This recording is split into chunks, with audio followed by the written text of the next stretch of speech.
రెండు తలలో ఉంచండి, ప్రార్థన చేసుకుందాం. పరిశుద్ధుడ, ప్రేమ, నమ్మకం గల మా తండ్రి, మీకు వందనాలు, స్తోత్రాలు, కృతజ్ఞతలు చెల్లిస్తున్నాము తండ్రి.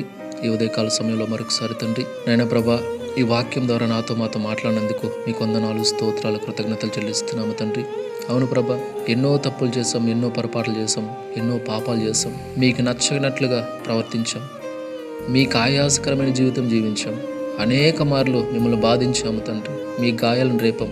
అయినప్పుడు కూడా తండ్రి, మీరు మా పట్ల ద్వేషం చూపకుండా నాయన ప్రభా, మా పట్ల మీరు కోపం చూపకుండా తండ్రి, మా పట్ల కనికరం చూపుతూ, మేము ఎంత వ్యర్థమైన పనులు చేసినా, ఎలాంటి తప్పుడు పనులు చేసినా కూడా మమ్మల్ని అయితే మీరు విడిచిపెట్టలేదు.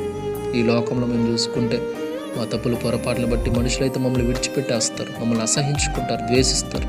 కానీ మీరైతే అలా చేయలేదు తండ్రి. మా కొరకు మీరు ప్రాణం పెట్టిన దేవుడు, మా కొరకు మీరు ప్రాణం పెట్టి మా పాపాల నిమిత్తం మీరు నాయన ప్రభా మాకు విమోచన ఇచ్చారు. మీ రక్తాన్ని వెలగా పెట్టి మమ్మల్ని కొనుక్కున్నారు. అందుని బట్టి కృతజ్ఞతలు చెల్లించుకుంటూ తండ్రి, ఉదయకాల సమయం ఈ మాటలు వింటున్నవారు ప్రతి ఒక్కరు కూడా ఆలోచించి, అవును నా దేవుడు నా కొరకు ప్రాణం పెట్టాడు కాబట్టి నేను ఇంకా ఇలా ఎప్పుడు చేయకూడదు, ఇలాంటి పనులు చేయకూడదు, దేవుడిని మరలా నేను బాధించకూడదు, తిరిగి ఆయన మరలా నేను సిలువ వేయకూడదు అని ప్రతి ఒక్కరు ఆలోచించలాగున సహాయం చేయమని, ఈ మాటలు విన్న తర్వాత ఎంతమంది అయితే ఇలా ఆలోచన చేసి అవును నిజమే ప్రభాని వారి తప్పులొప్పులు మీ పాదాల చెంత ఒప్పుకుంటున్నారు, వారందరినీ జ్ఞాపకం చేసుకోమని, ప్రతి ఒక్కరిని దీవించి ఆశ్రయించి రక్షణలోకి నడిపించమని మరొకసారి ఈ మాటలను బట్టి కృతజ్ఞతలు చెల్లించుకుంటూ, దేవా ఈ వాక్యం ఎంతమంది అయితే వింటున్నారు, చూస్తున్నారు, షేర్ చేస్తున్నారు, పేరు పేరున అందరినీ జ్ఞాపకం చేసుకోమని, దీవించమని, ఆశీర్వదించమని, సహాయం చేయమని యేసయ్య అతి పరిశుద్ధ నామములో ప్రార్థించి స్తుతించి గణపరిచి వేడుకుంటున్నాము తండ్రి.